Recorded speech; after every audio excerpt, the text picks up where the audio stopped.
आज मैंने विधानसभा में निवेदन किया है। मेरी पत्नी अमृता फडणवीस इन्होंने एक एफआईआर दाखिल की है, जिसमें उनके माध्यम से भ्रष्टाचार करके और ब्लैकमेल करके दबाव बनाकर किस प्रकार से अपनी केसेस वापस लेना, भ्रष्टाचार करना, इसकी कोशिश की गई, इसके बारे में एफआईआर है। अनिल जयसिंघानी ये एक बुकी है जो पिछले करीब 4 से 5 सालों से एब्सकॉन्डिंग है। देश के भिन्न भिन्न राज्यों में उनके ऊपर 14 केसेस चल रही है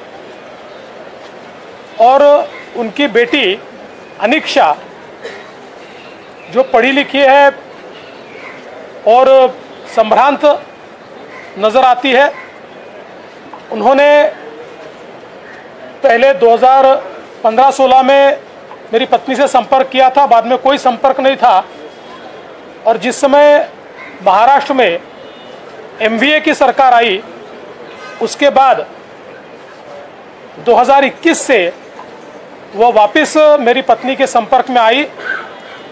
उस समय उन्होंने ये बताया कि मैं ड्रेस डिज़ाइनर हूँ, मैं ड्रेस डिज़ाइन करती हूँ, आप मेरे ड्रेसेस पहनिए।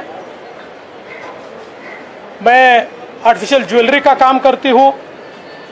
और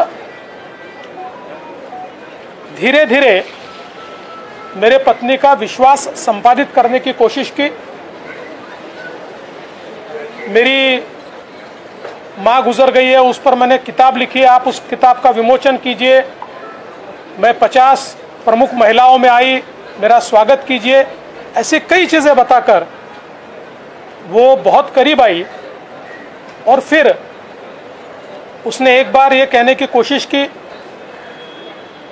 कि मेरे जो पिताजी है वो पुलिस को इन्फॉर्म करते थे, बुकीज को पकड़ कर देते थे और उसके बदले में पैसा मिलता था और ये काम में आप मुझे मदद कीजिए।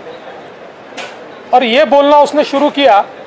जैसे सरकार बदली और हमारी सरकार आई, उस समय ये बोलना शुरू किया तो मेरी पत्नी ने बहुत स्पष्ट रूप से कहा कि हमारा काम नहीं है। फिर उसने कहा मेरे पिता को फंसाया गया है, उनके ऊपर गलत केसेस लगाए गए हैं। तब मेरी पत्नी ने बहुत स्पष्ट शब्दों में कहा कि आपको अगर फंसाया गया तो आप एक निवेदन डीसीएम को दीजिए, वे उस पर देखेंगे। लेकिन धीरे धीरे ऐसा ध्यान में आया कि ये कुछ गलत काम कर रही है और फिर उसने एक दिन ये कहा कि मेरे पिताजी को छुड़ाने के लिए हम 1 करोड़ रुपया लेने को तैयार है। और उसके बाद कई बातें और कही और मेरी पत्नी ने उसके बाद उसको ब्लॉक किया। ब्लॉक करने के 2 दिनों बाद, यानी मोबाइल पर ब्लॉक किया, ब्लॉक करने के 2 दिन बाद एक अननोन नंबर से कुछ मैसेजेस और कुछ वीडियोस आए और उसके बाद उसमें जिन्होंने भेजे थे वो अनिल जयसिंघानी थे कि आपने मेरी बेटी को ब्लॉक किया, आप अनब्लॉक कीजिए, हमको हमारी सारी केसेस वापस ले लीजिए। और कुछ और डिमांड्स की गई, ये करिए नहीं तो ये जो वीडियो है हम सार्वजनिक करेंगे। अब ये वीडियो क्या है, तो इसमें वो मेरी पत्नी को एक हार पहना रही है, मेरी पत्नी को अंगूठी पहना रही है, यहाँ तक तो ठीक है। लेकिन 2 वीडियो ऐसे तैयार किए हैं कि जिसमें एक वीडियो में वो बाहर कहीं पर एक बैग में पैसे भर रही है और बाद में उसी प्रकार की बैग वो मेरे घर में काम करने वाली महिला को दे रही है और फिर उसने कहा कि मैंने पैसा दिया है। जैसे ही ये सारे वीडियोस आए, तुरंत मैंने एफआईआर करवाई और एफआईआर करवा के ये सारे वीडियो फॉरेंसिक जांच को भेज दिए और पुलिस के कहे अनुसार हमने उनको एंगेज करना शुरू किया, क्योंकि अनिल जयसिंघानी ये फरार थे। फॉरेंसिक में ये तो बिल्कुल क्लियर कट रिपोर्ट आया कि जो पैसे भरी हुई बैग है और जो दी हुई बैग है उसमें अंतर है, और फ्रेम बाय फ्रेम बहुत क्लियर कट वो सारी बातें एस्टेब्लिश हुए, उसका क्लियर कट रिपोर्ट भी आया। लेकिन फिर भी हम उनको एंगेज कर रहे थे, और जब एंगेज कर रहे थे ऐसे समय इतनी सारी बातें रिकॉर्ड पर आई है। कई नेताओं के नाम आए हैं, कुछ अधिकारियों के नाम आए हैं, और ऐसा मानना है कि शायद एमवीए की सरकार में अपनी केसेस वापस लेने के लिए इस कॉन्स्पिरेसी की शुरुआत उन्होंने की थी, और सरकार बदल गई तब उनके ध्यान में आया कि अब ब्लैकमेल करके हम अपनी केसेस वापस ले सकते हैं। इसमें ये जो एफआईआर हुई थी उसके बाद ये सारी चीज़ें हम लोगों ने रिकॉर्ड पर लाई, उसी समय लाई। एफआईआर इसलिए डिक्लेयर नहीं किया था क्योंकि ये जो एब्सकॉन्डिंग व्यक्ति था इसको पकड़ना था, इसके साथ एंगेज कर रहे थे, क्योंकि ये वीपीएन से बात करता था, ये नंबर से बात नहीं करता था। इसलिए ये सारी चीज़ें जैसे जैसे बाहर आई, किंतु चूंकि एफआईआर हुआ था और वो एफआईआर होने के 2 दिन में कोर्ट भेजना पड़ता है, इसलिए उसकी एक खबर आई, और खबर आने के बाद उसके ऊपर कार्रवाई तो हुई, लेकिन अभी भी ये व्यक्ति छपड़ा नहीं है। शायद इसके कारण वो अलर्ट हुआ है, पर पुलिस उसको ढूंढ रही है। लेकिन मैं ऐसा मानता हूं कि राजनीति में ये बहुत ही निचला स्तर है। मैं किसी के ऊपर अभी आरोप नहीं करता, क्योंकि उस व्यक्ति ने ऐसे ऐसे लोगों के नाम लिए हैं, तो उसमें से कितनी चीज़ें सच है और कितनी झूठ है, ये सारी चीज़ें तफ्तीश के बाद ही ध्यान में आएगी। लेकिन उसने मुंबई के एक पुराने पुलिस कमिश्नर का भी नाम लिया हुआ है, और मैं उसके बारे में ज़्यादा नहीं कहूँगा। लेकिन जब मैंने पुलिस में पता किया तो जिस समय ये सरकार थी उस समय उसकी केसेस वापस लेने की कार्रवाई शुरू हुई थी, उसके ऊपर कुछ नोटिंग भी हुआ है। तो मुझे लगता है कि कुल मिलाकर ये जो कॉन्स्पिरेसी है, ये व्यक्ति जब छपड़ेगा तो पूरी कॉन्स्पिरेसी बाहर आएगी। और अभी पुलिस ने कुछ छापे मारे, कुछ कार्रवाइयाँ की है। मैं इससे ज़्यादा इसलिए नहीं बोलना चाहता कि पुलिस की तफ्तीश में मैं ज़्यादा दखलंदाजी नहीं करना चाहता, किंतु मुझे लगता है कि जो मैं लगातार कह रहा था कि जिस समय पुरानी सरकार थी कुछ प्रयास किए जा रहे थे, वो तो अलग प्रयास थे, एक नया प्रयास ये सामने आया है, और इसके एविडेंस जैसे ही मुझे मिलेंगे तो मैं बाकी बचे हुए एविडेंस भी आपके सामने लाऊंगा।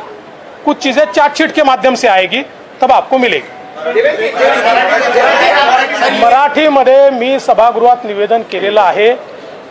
हिंदीत झालं नव्हतं म्हणून हिंदीच्या सगळ्या पत्रकारांची विनंती होती की हिंदीत निवेदन करावं, म्हणून मी हिंदीत निवेदन केलं आहे। आणि राजकीय कट वाटत होता, यामध्ये राजकीय कट आहे, राजकीय कट आहे असं आहे। राजकीय कट आहे की नाही हे लवकरच ठरेल।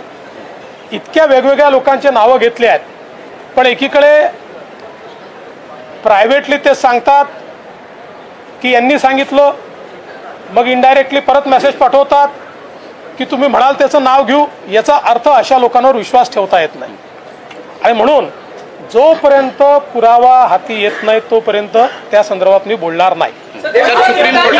सुप्रीम कोर्ट वायरल हो गए थे, और इससे पहले भी एक पूर्व मंत्री ने आप पर कुछ आरोप लगाए थे। उस केस से इस केस का कुछ लिंक है क्या? उस केस से इसका कोई ताल्लुकात दिखता नहीं है। सर, सुप्रीम कोर्टामध्ये